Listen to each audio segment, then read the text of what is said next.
लेकिन आज जिस विषय पर चर्चा होनी है वो आपके दिल दिमाग पर बड़े तेजी से बैठा हुआ विषय है और आपके दिल दिमाग से भी ज्यादा आपके माता पिता, आपके पेरेंट्स के दिल दिमाग पर बैठा हुआ विषय है। बताओ आप में से कौन सा विषय है वो? हैं? खड़ा हो जाओ। क्या है?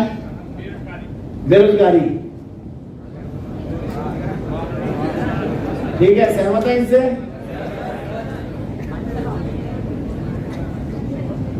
आप जब आते हो कॉलेज में तो मुंह से बोलो या ना बोलो, लेकिन आपके बैक ऑफ माइंड, आपके दिल दिमाग में होता है कि मेरा सेकंड ईयर चल रहा है, मेरा थर्ड ईयर है, फाइनल ईयर है, इसके बाद मेरे को कोई जॉब, मेरे को कोई एम्प्लॉयमेंट, मेरा कुछ होगा या नहीं होगा, यही होता है। और ये बात आपसे ज्यादा आपके पेरेंट्स के दिमाग पर भी होता है कि मेरा लड़का, मेरी लड़की, क्या नाम है, इतना रोज सवेरे सवेरे उठ के कॉलेज जाते हैं, फिर शाम को आते हैं, फिर रात देर तक पढ़ते हैं। पढ़ते ही नहीं, इंप्रेशन तो ये भी बड़ी देर तक बड़ी पढ़ाई करते हैं, फिर रात के 12-12, 1-1 बजे तक पढ़ता है।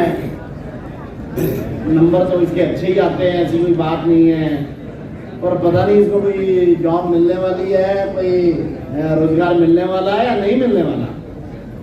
ऐसा उनके दिल दिमाग पर भी बहुत छाया रहता है। Am I right?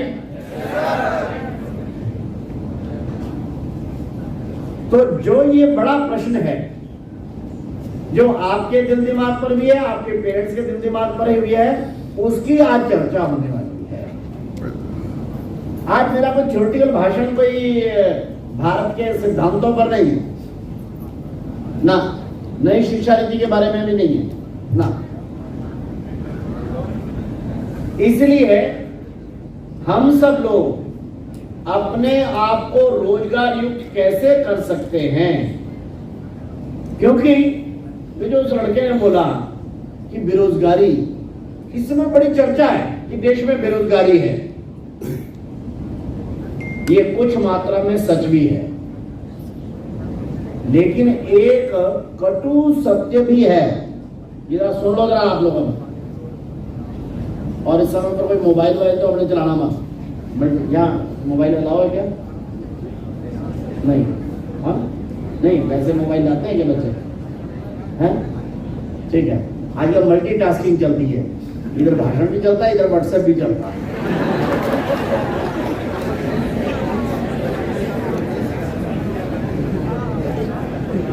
लेकिन अभी जरा 45-50 मिनट, 1 घंटा ध्यान से जरा अपने विषय के बारे में चर्चा कर रहा है। हमारी बेरोजगारी, मैं सब जगह कहता हूं, ये सेल्फ इम्पोज्ड है। सेल्फ इम्पोज समझते हो? हमने अपने ऊपर डाल रखी है। आप कहेंगे हमने क्यों ऊपर डाल रखी है? कोई आदमी क्यों बेरोजगार रहना चाहता है? वो हो गई है। कैसे? सबसे पहली बात कि हम रोजगार की अपनी परिभाषा क्या समझते हैं, क्या मानते हैं? यहीं से ही हमारे उल्टी तरफ चलने की शुरुआत हो जाती है।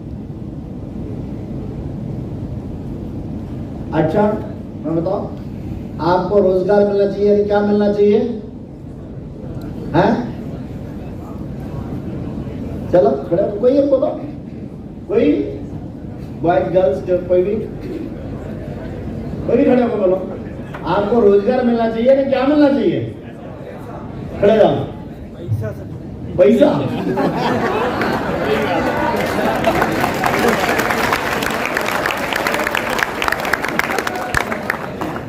नहीं, पैसा है ना, कैसे कोई तरीका होता है ना पैसा मिलने का। क्या क्या मुख्यमंत्री हर महीने आपके खाते में डाल दें 1000 रुपए तो कहता हाँ 1000 रुपए डालता है।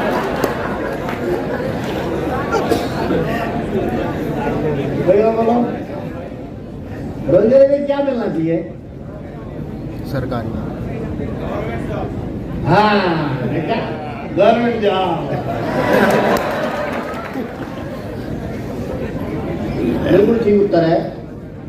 आपके सबके अधिकांश के दिल दिमाग पर ये बैठा है, रोजगार का मतलब ये है कि मुझे एक अच्छी नौकरी मिलनी चाहिए, और प्रेफरेबली नौकरी का मतलब है सरकारी नौकरी मिलनी चाहिए।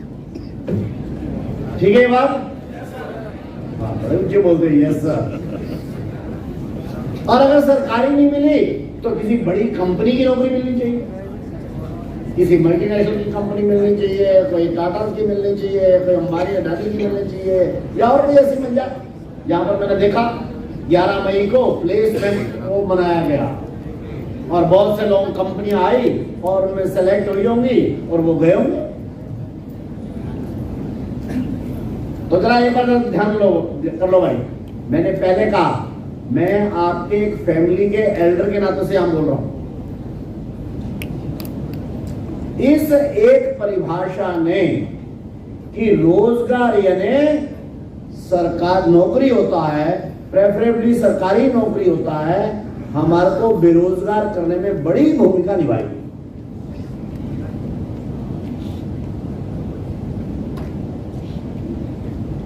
तीन गलत परिभाषाएं हैं जिसके कारण से आप सब लोग जो बैठे, मैं कॉमन बता रहा हूं और ये वैसे नहीं बता रहा हूं, ये 5 साल की रिसर्च के बाद बता रहा हूं, 100 से अधिक यूनिवर्सिटियों के सर्वे कराने के बाद बता रहा हूं। 3 गलत पैराडाइम है ना, दृष्टिकोण दिमाग में जो हमारे बैठे हुए हैं, इसके कारण से हम बेरोजगार हैं। अगर उसको हटा दें तो हम आज रोजगार युक्त हो जाए। कल नहीं कह रहा हूं, आज। मुझे कोई जादू है? हाँ है। पहला है रोजगार की एक भ्रामक परिभाषा कि रोजगार यानी नौकरी होता है, सरकारी नौकरी होता है।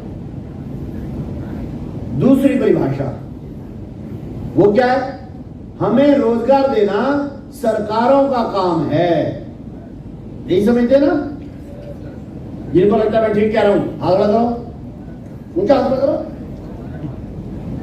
अरे बहुत कम ने हाथ खड़े किए, जिन्होंने किया वो फटाफट नीचे कर रहे हैं, डर गए यार कहीं फंस गए तो क्या करेंगे। मैं जानता हूं आपको यही पता है कि हमारे को नौकरी देना सरकारों का काम है।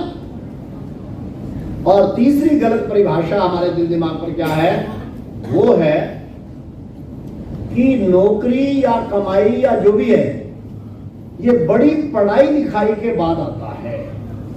और या अगर बड़ी पढ़ाई लिखाई ना हो, बीटेक, एमटेक, बीएड, ये वो हो तो अच्छा, ये ना हो तो फिर घर में एक 20-30 लाख 50 लाख रुपए होने चाहिए, कोई फैमिली कोई प्रैक्टिस होना चाहिए, कोई अच्छी वो होना चाहिए, और 25-23 साल की उम्र में जाके होना चाहिए।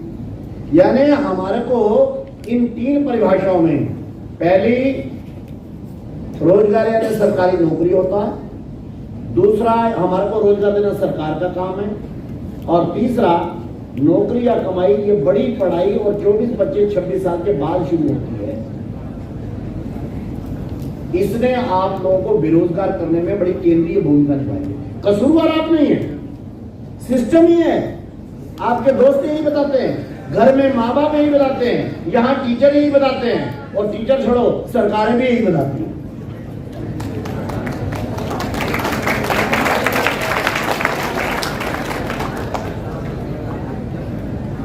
लेकिन अगर आप बाहर निकल आए इन 3 से तो वंडर जो है ना, मैजिक, वो आज ही घटित होगा। कैसे?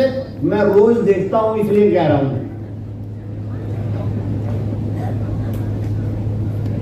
मैं 4 दिन पहले मुंबई में था।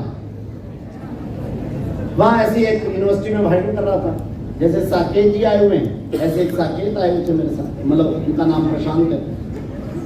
अगर आपने सुना है कि नहीं सुना, थोड़ा शायद यहाँ कम सुना होगा।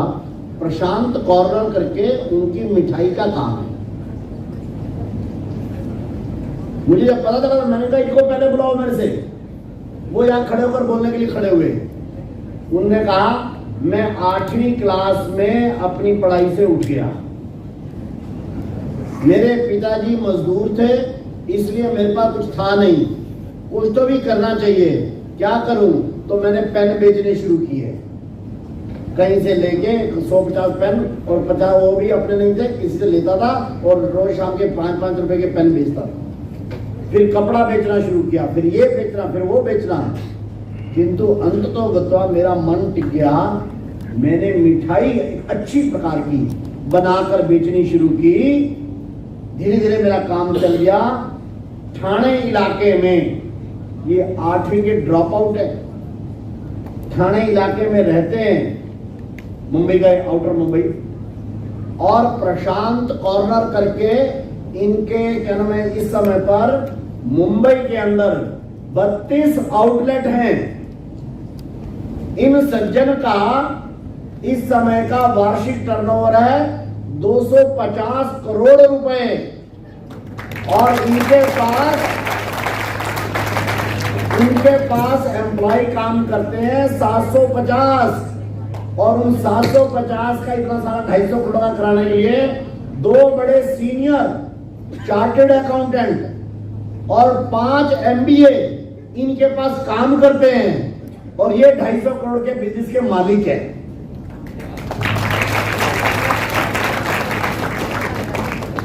क्यों? क्योंकि वो इन 3 परिभाषाओं से अलग पहले निकल आए थे। मैंने देखा जो इन परिभाषाओं से निकल गया वो लोगों को रोजगार देता है, वो जॉब प्रोवाइडर बन जाता है, वो फिर कभी जॉब सीकर रहता ही नहीं।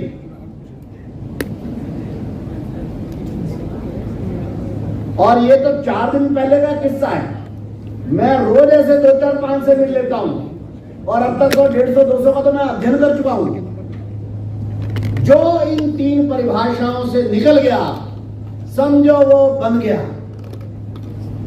जो इन 3 परिभाषाओं में अटका रहा, तो मरता तो वो भी नहीं है, कुछ ना कुछ सब लोग करते ही हैं।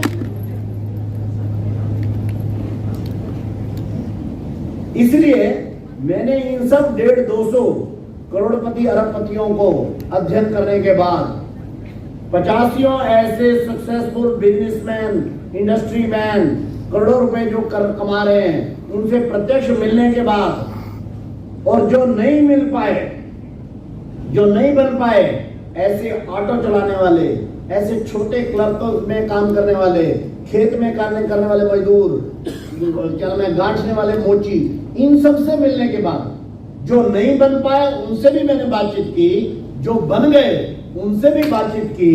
उन दोनों के आधार पर जो 5 निष्कर्ष निकले, उनकी चर्चा मैं आज आपसे करता हूं। बोलो, करूं क्या? इसलिए मैं दावे के साथ कहता हूं कि आप आज ही रोजगार युक्त हो सकते हो नहीं? आप में से ऑलरेडी हैं। अच्छा, अभी देखते हैं। आप में से जो यहां बैठे हो, 400-500 लड़के लड़कियां जो भी बैठे हो, आप में से कई लड़के लड़कियां ऐसे होंगे, अभी भी कुछ ना कुछ छोटा मोटा कमाते होंगे, लेकिन कुछ ना कुछ, कोई ट्यूशन पढ़ाता होगा, कोई जोमेटो का डिलीवरी बॉय होगा, कोई और कोई छोटी मोटी कंपनी चला लेता होगा, कोई यूट्यूब से कमा लेता होगा, कोई लड़कियां तो ब्यूटी पार्लर का सेंटर वेंटर चला के कमा लेती हैं, कोई ऐसा कुछ ना कुछ करके साइड बिजनेस कुछ ना कुछ करने की है, काफी जगह पर होती है। आप में से जो ऐसे हैं जो 2000, 3000, 5000, 10000, 20000 हर महीने कुछ ना कुछ करके कमा लेते हैं, ऐसे जो लड़के लड़कियां हैं, जरा एक बार हाथ लगाओ, ऊंचा करो, कितना अच्छी बात है ना, इसे ऊंचा करो। 1 2 3 4 5 6 7, हो बहुत है भाई। 8 9 10 11 12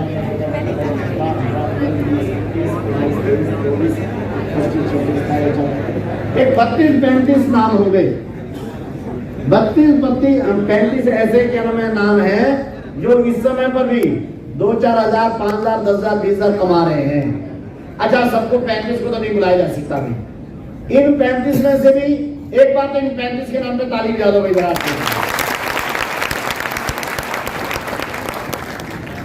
छोटा कमाते होंगे, थोड़ा कमाते होंगे, लेकिन है। लेकिन अच्छा, इन 35 में से एक स्टेप ऊपर जो ऐसे बच्चे हैं जो 10,000 रुपए या 10,000 रुपए से ऊपर भी कमा लेते हैं, ऐसे भी 5, 7, 10 जरूर होंगे। वो जरा हाथ डालो ऊंचा। 1 2 3 4 5 6 7। इधर आइए, अपनी जगह पर खड़े जाओ, वहीं पर ही अपनी जगह पर। जो काम क्या करते हो मुझे मतलब नहीं है, कुछ भी करते हो, 10,000 रुपए या 10,000 रुपए से ऊपर कमा लेते हैं पढ़ते हुए भी। तो खड़े रहो, 1 2 3 4 5 6 7। गुड। इन 7 के नाम पर दोबारा ताली बजा दो जाएगा। अच्छा ऐसा करो, सुनो सुनो सुनो प्लीज, ये 7 जरा आगे बार आगे आ जाओ, आ जाओ आ जाओ।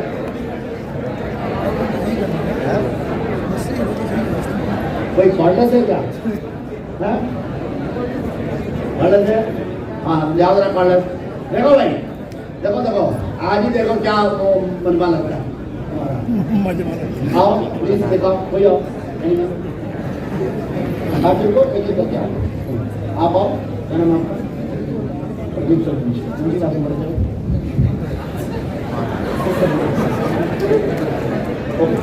आप जरा यहाँ पर सबको बताओ, कौन सा नाम बताओ, कौन सी क्लास में? प्रदीप सूर्यवंशी,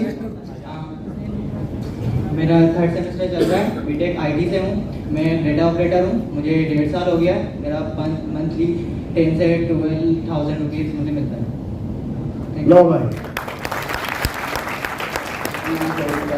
आओ सेकंड लेवल आ जाओ।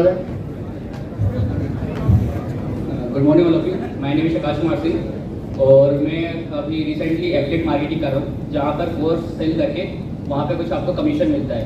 तो मैंने इसी सेल मतलब कोर्स सेल करके अभी तक लास्ट मंथ में मैंने 20,000 रेवेन्यू जनरेट किया था किसी चीज़ से। 20,000 कौन सी क्लास में?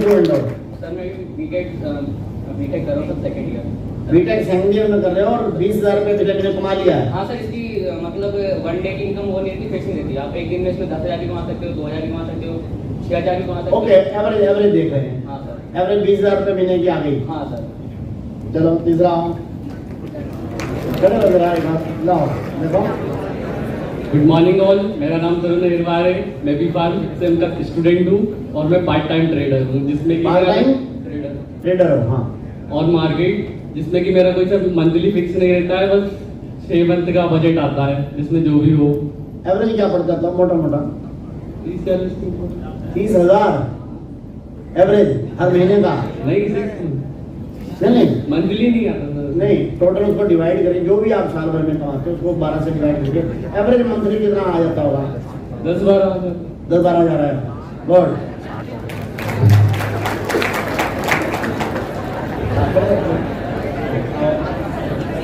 हेलो एवरीवन, मेरा नाम अभिनव कौशल है, मैं सेकेंड ईयर का स्टूडेंट हूँ और मैं as a freelance UI/UX designer काम करता हूँ और मैं महीने का 20 से लेकर 50,000 तक कमा लेता हूँ।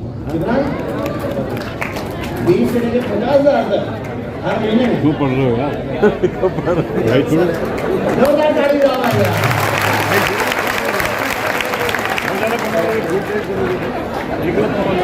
कॉलेज वाला क्या है? My name is Govind Kumar, BTech 3rd year। मैं म्यूजिक, जो हमारे गुरु हैं, जो मैं म्यूजिक सीखता हूँ हमारे गुरु से, तो उनके साथ वो कोचिंग क्लास चलाते हैं, तो वो हमें भी साथ में रखते हैं। तो हम छोटे छोटे स्टूडेंटों को सिखाते हैं म्यूजिक, और हमारे गुरु से हम भी सीखते हैं, तो वो हमारे लिए कुछ मंथली 8 से 10,000 रुपये दे देते हैं। यस सर, हाँ? यस सर, म्यूजिक सिखाने से? Yes sir. शाबाश, शाबाश। वही लो। गुड मॉर्निंग एवरीवन, मेरा नाम सौरभ लोधी है, मैं मैकेनिकल 5th सेम का स्टूडेंट हूँ। मैं अपनी पापा की स्वयं की कंपनी में काम कर रहा हूँ। पापा जैसे सीए होता है, मैं अपने अकाउंट संभाल रहा हूँ, तो पापा उसके जरिए मुझे 30 से 40 हज़ार मंथली पे करते हैं हर महीने? हाँ, हर महीने। वो भी पापा इसको पे करते हैं 30 से 40,000।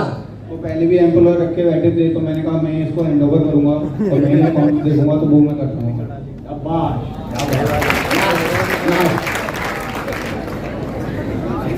नमस्कार to all of you, myself Aditya Arya. मैं एक ट्रेडिंग करता हूँ, जिसके थ्रू मैंने लास्ट मंथ में 15 to 17,000 जनरेट किए थे। और इस मंथ में मैम मतलब उसमें जस्ट होता है कि आपकी कितनी स्किल है, आप उस पर कितना टाइम दे रहे हो, उसके थ्रू आपके ट्यूशन बढ़ते हैं। अगर तो कितने एवरेज क्या आ रहा है? अगर मैं पार्ट टाइम अगर टाइम दूँ, अगर नहीं अभी किया कितना है वो बताओ। 15 से 17,000 रुपया कमाया है पिछले मंथ में बस 1 घंटा पीले मंदिर है। 1 घंटा देने से अगर रोज अगर मैं पूरे दिन का देता हूँ तो वही 60 to 70,000। 60 to 70,000।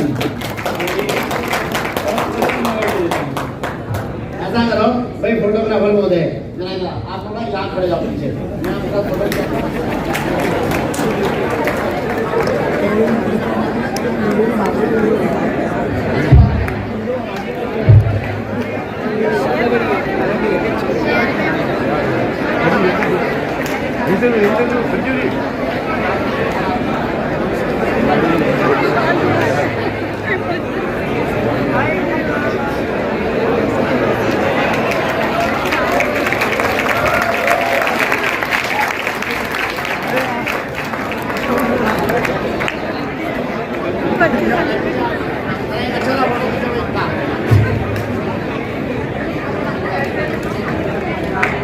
एक बार जोरदार ताली बजाओ।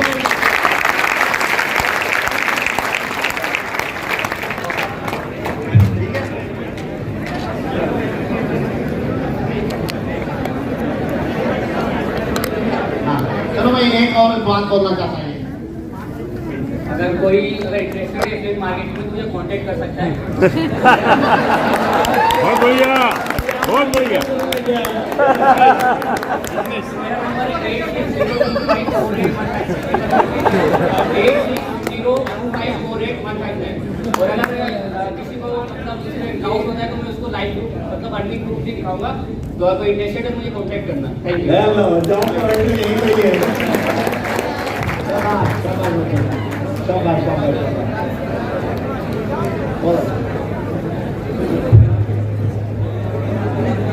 अब देखिए भाई, ये जो 7 लड़के हैं इनको मैं तो नहीं जानता था और आपके बीच के हैं।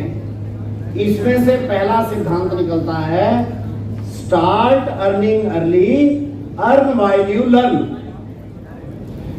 एक बार मेरे पीछे बोलो, start earning early, earn while you learn.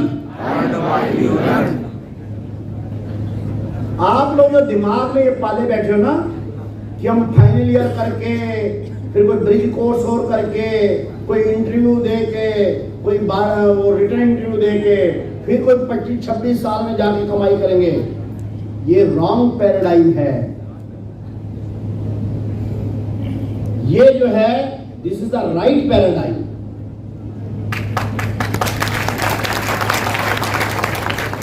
आप जब 17, 18, 20 साल की उम्र में हो, पढ़ाई कर रहे हो, स्टार्ट अर्निंग अर्ली। और कब? Earn while you learn.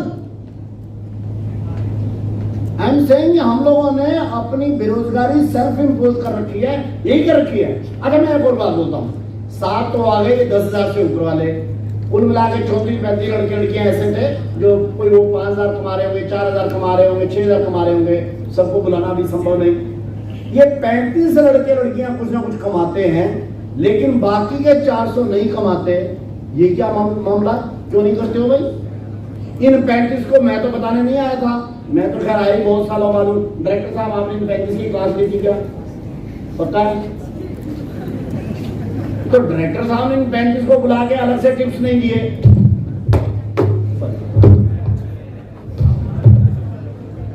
तो या टीचर ये मैडम आपने दिए थे क्या कोई टिप्स इनको अलग से?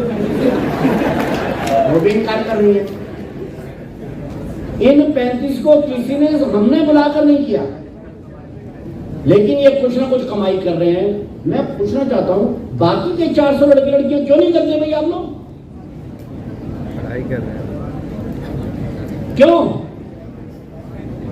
हाँ, आप में से कोई बड़े अमीर बाप का लड़का हो, किसी के पापा तो नहीं, रतन टाटा जी की शादी नहीं हुई है, लेकिन रतन टाटा किसी के ताया जी हो, मैं तो उनकी भतीजी हूँ, इसलिए मेरे को क्या जरूरत पड़ी है कमाई करने की?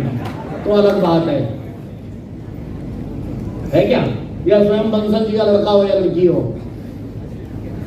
ध्यान करिए, यहां पर ही पहली मैं कह रहा था कि आपकी गलत परिभाषा में से एक ही है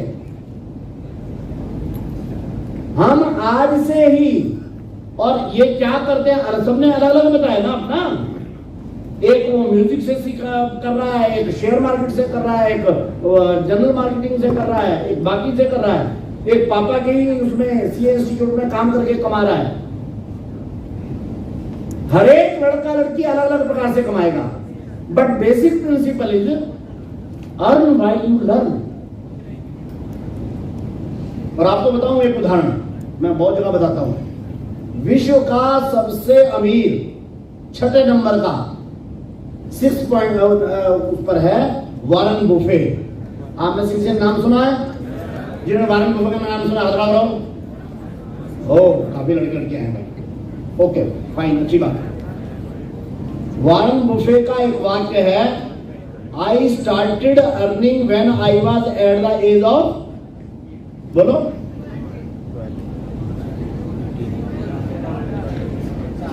when I was at the age of 11।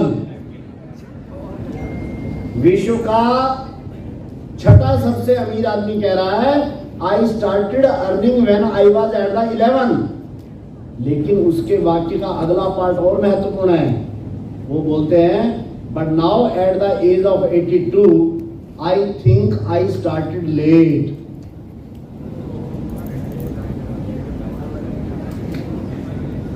Had I started 6 months, 1 year earlier, ये 6 दुनिया का सबसे अमीर आदमी। 5वां सबसे अमीर आदमी फेसबुक का मार्क जुकरबर्ग। उसने 18 साल की उम्र में कमाई शुरू की। भारत की इंडस्ट्री के भीषम पितामह माने जाते हैं टाटा। इस टाटा ग्रुप को शुरू करने वाले थे जमशेद भाई टाटा। जमशेद भाई टाटा ने 14 साल की उम्र में कमाई शुरू की। सचिन तेंदुलकर ने पाकिस्तान में सेंचुरी बनाकर 15 साल की उम्र में कमाई शुरू की। भारत के यंगेस्ट बिलियनियर ओयो के रितेश अग्रवाल ने 18 वर्ष की उम्र में कमाई शुरू की। इसलिए अगर हम बड़े आदमी बनना चाहते हैं, अगर हम रोजगार युक्त होना चाहते हैं, तो इस सिद्धांत को अपनी कॉपी पर, अपनी टेबल पर, जहां आप बैठकर पढ़ते हो वहां पर, और सबसे दिल और दिमाग में इसको लिख लीजिए, एडॉप्ट करें। ठीक है? जिनको लगता है ये सिद्धांत ठीक है और ये सिद्धांत वर्क करता है, उधर हाथ रख लो, ऊंचा करो, ऊंचा करो, बोलो भारत माता की। दूसरा सिद्धांत, I will not be job seeker, be job provider. मेरे पीछे एक बार वाक्य बोलेंगे, don't be job seeker, job seeker, be job provider. Don't be job seeker, be job provider. ये सिद्धांत पढ़ा 2 लड़कों ने, वो चंडीगढ़ के रहने वाले थे। एक का नाम था सचिन बंसल, दूसरे का नाम था बिन्नी बंसल। ये दोनों दिल्ली के आईआईटी में पढ़े। आईआईटी में पढ़ने के बाद इन्होंने सोचा नौकरी कोई देखें क्या, तो इनको नौकरी मिल गई, अच्छे पैकेज पर मिल गई अमेजॉन में। अमेजॉन अमेरिका की बड़ी कंपनी। ये बात है 2008-9 की, 7 या 8 की, सब होगा। अमेजॉन में इनको नौकरी मिली, लेकिन इनकी मानसिकता क्या थी? इनकी मानसिकता सिर्फ थी, I will be not be job seeker, I will be job provider. तो सोचने यार, हम सोचते तो थे we will not be job seeker, ये अमेजॉन में हम जॉब कर रहे हैं। उन दिनों में उनको 65-70 हजार रुपए हर महीने की जॉब सैलरी मिलती थी। 1-1.5 साल तक करते रहे, लेकिन 6 महीने बाद दोस्त हो गए थे आपस में। तो इन्होंने कहा यार ऐसा करो, इस कंपनी में कब तक करेंगे, और ये कंपनी क्या देगी? अभी 60-70 हजार दे रही है, कल को लाख दे देगी। बहुत मैनेजमेंट में चलेंगे 2 लाख दे देगी, 2.5 लाख दे देगी। लेकिन हम इस कंपनी के मॉडल को समझते हैं, क्योंकि ऑनलाइन सेल का ये मॉडल, ये भारत में उससे पहले नहीं था, अमेजॉन लाइन मॉडल। IITM थे, जॉब कर रहे थे, उन्होंने अपने उससे इस सारे को समझना शुरू किया। 1-1.5 साल तक इसका मैकेनिज्म क्या है, कैसे ऑनलाइन पर ऑर्डर आते हैं, कैसे ऑर्डर इधर प्लेस होते हैं, कैसे डिलीवरी होती है, पैसा कैसे आता है, गवर्नमेंट में टैक्सेशन का कैसे करते हैं, वहां रहते हुए 1.5-2 साल तक इसको अध्ययन किया। और एक दिन चुपचाप जॉब करते करते उन्होंने अपनी एक छोटी कंपनी रजिस्टर कर ली बुक सेलिंग की। और पहली बार तो सचिन और बिन्नी, क्योंकि इनको 25-30 किताबों का ऑर्डर मिल गया था, अपनी पीठ पर, अपने मोटरसाइकिल पर पीठ पर अपनी किताबें बांध के बेल्ट लगाई और डिलीवरी करने खुद गए, क्योंकि इनके पास कोई नेटवर्क था ही नहीं। वहां से इन्होंने यात्रा शुरू की। लेकिन जब प्रोवाइडर दिमाग में होता है कि मैं जॉब सीकर नहीं जॉब प्रोवाइडर बनूंगा, उन्होंने धीरे धीरे करके अपनी कंपनी को बढ़ाना शुरू किया। 3 महीने बाद अमेजॉन से रिजाइन करके फुल टाइम अपनी कंपनी पे लगाना शुरू किया। 6 महीने साल बाद कंपनी अच्छे ढंग से ग्रो करने लग गई, धीरे धीरे ग्रो करी। लगभग 11 साल तक जब ये ग्रो कर गई तो एक दिन उन्होंने सोचा अब हमारी कंपनी बहुत बड़ी ग्रो कर रही है, अब हमारे को यहाँ से निकल के कोई दूसरा बिजनेस शुरू करना होगा, इसको सेल करते हैं। अमेरिका की दूसरी सबसे बड़ी कंपनी थी वॉलमार्ट, उसको इच्छा थी अमेजॉन का मुकाबला उसको करना था, उसने टेंडर किया, इन्होंने अप्लाई किया। कुल मिलाकर कंपनी क्या बिकी, भारत नहीं विश्व के इतिहास की सबसे बड़ी ई-कॉमर्स कंपनी बनके इसकी डील हुई 1,40,000 करोड़ रुपए में हुई। 2 लाख से ऊपर उसके डायरेक्ट एम्प्लॉय, डायरेक्ट, इनडायरेक्ट तो और बड़ा। जब जॉब सीकर से जॉब प्रोवाइडर बनने की मेंटालिटी में आते हैं कि मैं एक छोटी मोटी नौकरी ना है, एंटरप्रेन्योरशिप में जाऊंगा, तो क्या होता है, तो फिर फ्लिपकार्ट जैसी कंपनी खड़ी है। ये सचिन और बिन्नी, इनके पिताजी को बड़े क्या नाम अमीर करोड़पति नहीं थे, नो। इन्होंने जो अपनी कंपनी स्टार्ट की, अपनी 3 महीने की सैलरी से ही शुरू की, 4 लाख रुपए से। और ये एक एक्सेप्शन उदाहरण नहीं है, ना ना ना, आप सुनते जाइए। डायरेक्टर साहब आज भोजन का इंतजाम कर दीजिए, तो मैं 100 उदाहरण बताता हूं। लेकिन जब हम जॉब की मेंटालिटी से निकलकर एंटरप्रेन्योरशिप की मेंटालिटी पर आते हैं, तो फिर फ्लिपकार्ट जैसी कंपनियां बन गई। फ्लिपकार्ट ही बनेगी तो आपकी भारत नहीं तो भोपाल में सबसे बड़ी कंपनी तो बनी जाएगी। आपके बंसल जी भी इसका उदाहरण है जिन्होंने ये बनाया था।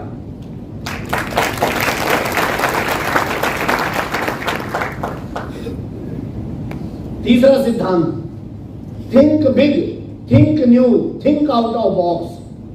मेरे पीछे बोलो, think big, think new, think out of box. ये इसका मतलब कोई बता सकता है? Think big, think new, think out of box. खड़े होकर बोलो, नया सोचो, अलग हटके सोचो। ये तो आपने इंग्लिश की हिंदी बता दी, इसमें कोई बता सकता है? एग्जाम्पल देख के कोई बता सकता है? सोचो, थिंक बिग। हम लोग क्या है, क्या सोचते रहते हैं, मैं BBA करूंगा, BTech करूंगा, फिर कोई लड़की MTech कर लूंगी और कोई नौकरी जॉब में एक 25-30 हजार की नौकरी मिल जाए तो बहुत बढ़िया है। थोड़ा और ज्यादा सोचोगे, एक 40-50-60 हजार की कोई नौकरी मिल जाए तो बहुत अच्छा। प्रकृति का नियम है, जो जितना सोचता है उतना उसको मिल जाता है। आप 40-50 हजार का करोगे आपको मिल जाएगा, आप 25-30 हजार का सोचोगे वो मिल जाएगा। लेकिन जिन्होंने बड़ा सोचा कि मेरे को 1 करोड़ मिलना चाहिए, उनको 1 करोड़ भी मिल गया। सबसे बड़ी प्रॉब्लम क्या होती है, हम बड़ा सोचते ही नहीं, हम नया सोचते ही नहीं, और आउट ऑफ बॉक्स तो बहुत रेयर लोग सोचते। एक लड़की ने मेरे से पूछा, सर थिंक बिग और थिंक न्यू तो समझ में आता है, ये थिंक आउट ऑफ बॉक्स क्या होता है? मैं क्या think out of box mark Zuckerberg होता है। तो उसको समझ नहीं आया। मैं कहा अच्छा तेरे को भारत का उदाहरण बताऊं? चलिए हाँ। मैं कहा think out of box Baba Ramdev होता है।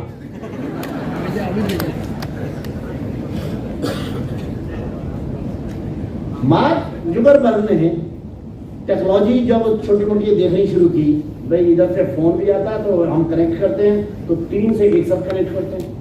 ये 3 से क्या हम 5 से कनेक्ट कर सकते हैं, 5 के बाद 5 के अलावा का भी सर्कल बना सकते हैं क्या? तो मैं उसके फ्रेंड्स कम रहते थे, मैं बाकी फ्रेंड से क्या मैं अपने फ्रेंडशिप कर सकता हूँ क्या? तो उसने देखा हाँ ये टेक्नोलॉजी वर्क कर रही है। आप अगर गपशप कॉन्फ्रेंसिंग से कर सकते हैं हाँ, लेकिन अगर इसको टेक्नोलॉजी में डेवलप कर लें तो बात बन सकती है, बाकी लोग भी कर सकते हैं, बाकी भी कर सकते हैं। टेक्नोलॉजी तो सबके लिए एक जैसा काम करती है। तो ये उसने दोस्ती इकट्ठी करने का, नए दोस्त बनाने का आउट ऑफ बॉक्स आइडिया सोचा। मार्क जुगरबर्ग की पढ़ाई का उसकी टेक्नोलॉजी से रिलेशन ही नहीं है। मार्क जुगरबर्ग के पापा मम्मी क्या करते थे इससे कोई संबंध ही नहीं है। मार्क जुगरबर्ग ने आउट ऑफ बॉक्स सोचा कि टेक्नोलॉजी से फ्रेंडशिप के बड़े सर्कल भी बनाए जा सकते हैं। उस बड़े आइडिया ने मार्क जुगरबर्ग को दुनिया का 5वां सबसे अमीर आदमी बना दिया।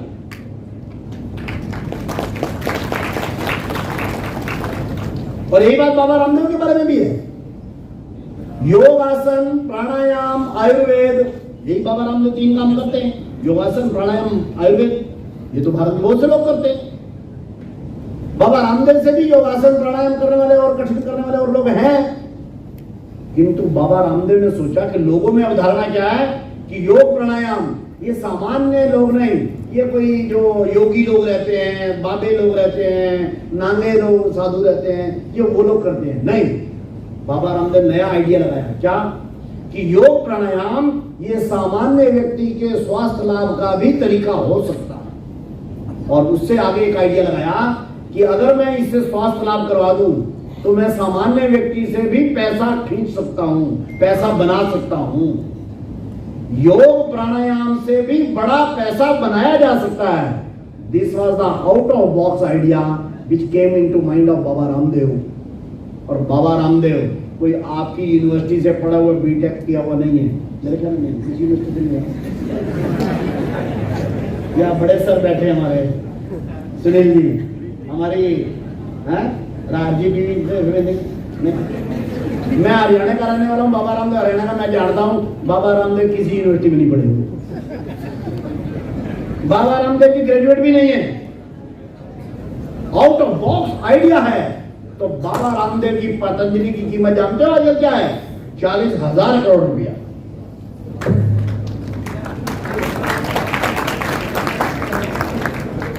वो हमारी तरह कोई 15-20 हजार की नौकरी मिल जाए, कोई 30-40 हजार का कोई पैकेज मिल जाए, कोई 2-4 लाख रुपए, 25 लाख का 30 लाख का पैकेज मिल जाए, इस सोच के नहीं है ना। Think big, think new, think out of box के हैं। वो हजारों करोड़ का उन्होंने सोचा हो गए। जो सहमत है इस विचार सिद्धांत से हाथ लगा रहे ऊंचा ऊंचा। भाई करेंगे एक फोटो खींच लो जरा, इसलिए याद रखना ये बात। तुम बच्चों की गड़बड़ यही है, छोटा सोचते हो, ट्रेडिशनल सोचते हो। नीचे चौथा सिद्धांत, 5 है कुल। चौथा सिद्धांत मेरे पीछे पीछे बोलो। Be passionate, hard working, risk taking, reliable and techno savvy. ये 5 गुण जिस व्यक्ति में होते हैं वो सक्सेसफुल उद्यमी बनते ही।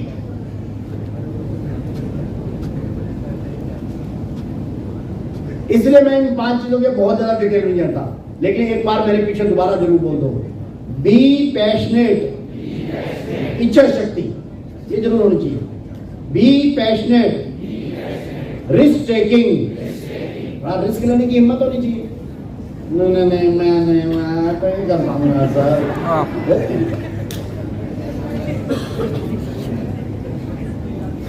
दोबारा बोलो, रिस्क टेकिंग, हार्ड वर्किंग,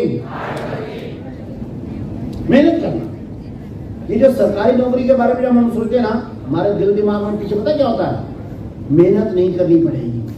एक बार बस किसी तरीके से सरकारी नौकरी में एंटर कर जाओ, बस उसके बाद क्या है, उसके बाद रोम मारते रहो, कोई निकाल तुम्हारे को सकता नहीं, हर महीने तनख्वाह मिल ही जाएगी, कुछ करना नहीं, निठल्ले बने रहो। इसलिए सरकारें चलती नहीं। शिवराज जी परेशान है, किससे परेशान है? सरकारी नौकरों से ही परेशान है।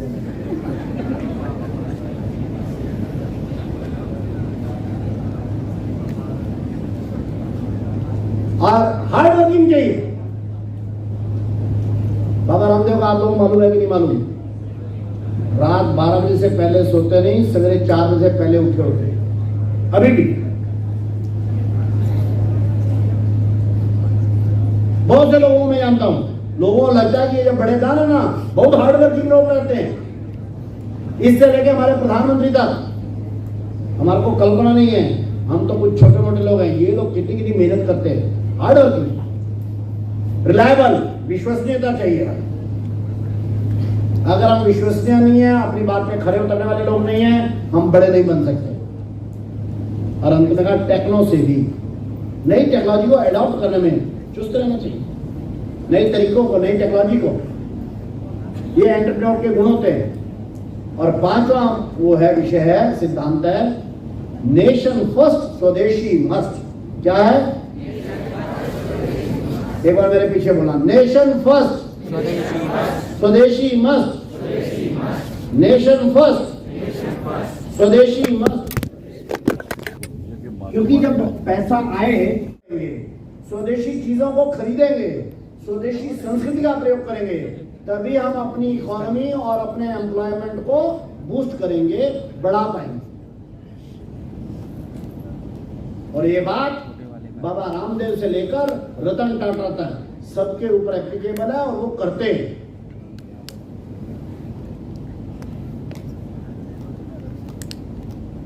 ये ध्यान कर लो भाई, ये 5 सिद्धांत मैंने ऐसे नहीं बोले जो कोई वेद पुराण में लिखे हुए, नहीं। ये जो इस समय पर जिन्होंने रोजगार के निर्माता हैं, जो वेल्थ के निर्माता हैं, जिन्होंने भारत में बड़े बड़े काम किए हैं, ये उन लोगों के लाइफ एक्सपीरियंसेस हैं जो उन्होंने किया है। उसको केवल मैंने 5 सिस्टम में डाल के आप लोगों के बीच में रखा। जिनको लगता है कि हाँ ये ठीक है, कोशिश तो करेंगे, कितना सफल होंगे वो भी आगे देखेंगे, लेकिन कोशिश करेंगे इन 5 को अपने जीवन में उतारेंगे। जिनको लगता है, हाथ करो ऊंचा ऊंचा हाथ करो। और इसका आज एक संकल्प करवाते हैं। वो कहां भाई, क्या नाम है इसका, ध्यान करो। मैंने आपसे वायदा किया था, मैं भाषण करने नहीं आया हूं। मैं तुम्हारे फैमिली के एल्डर के नाते से आज ही बंदे, मैं पंजाब का हूं ना, पंजाब में मतलब बंदे बन जाओ जरा तुम। आज बंदे बनना तुम्हें है। 5 संकल्प सबने लेने भाई।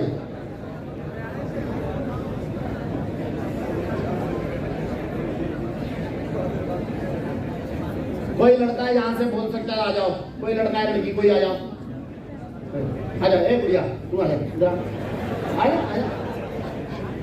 बाप रे फंस गई, आ जा। ये बुढ़िया 5 संकल्प बोलेगी एक एक करके, उसको सबने पीछे पीछे बोलना, ठीक है? चलो ये यहाँ से ये आधा आधा बोलना, मैं भारत को, वो मैं भारत को बोलेंगे, ठीक? पढ़ने से चले, इसके बाद बोलिए पढ़िए। चलो चलो बोलो तुम, चलो।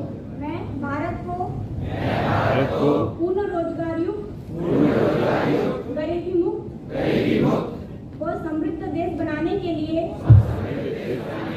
सब प्रकार के प्रयत्न करूंगी। मैं देश में उद्यमिता, विकेंद्रीकरण, सहकारिता व स्वदेशी के सिद्धांतों का प्रचार प्रसार करूंगी। लड़के करूंगा बोलो, लड़कियां करूंगी। मैं स्वरोजगार, लघु कुटीर व मध्य रोजगार, स्टार्टअप, संस्कृति